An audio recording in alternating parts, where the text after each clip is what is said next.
Cafe સંચાલક સાથે 1.10 કરોડની ઠગાઈ આચરવામાં આવી।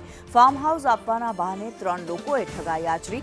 રૂપિયા લીધા બાદ ફાર્મ હાઉસનો કબજો ન આપ્યો। કેફે સંચાલકને જાનથી મારી નાખવાની ધમકી આપી।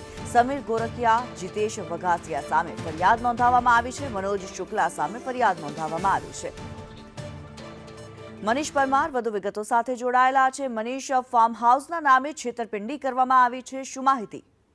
જી બિલકુલ, વાત કરીએ તો સુરતના રિંગ રોડ ખાતે આવેલા મદ્રાસ કેફેના સંચાલક સાથે 1.10 કરોડની ઠગાઈ કરવામાં આવી છે। આ 3 જે માફિયાઓ હોય છે તેને જાસામાં લીધા હતા અને બારડોલીની અંદર હલ્દુરુ ગામ આવ્યું છે, ત્યાં આગળ એક ફાર્મ હાઉસ આપવાની લાલચ આપી હતી અને ત્યારબાદ તેની પાસેથી આ રૂપિયા લઈ લીધા હતા।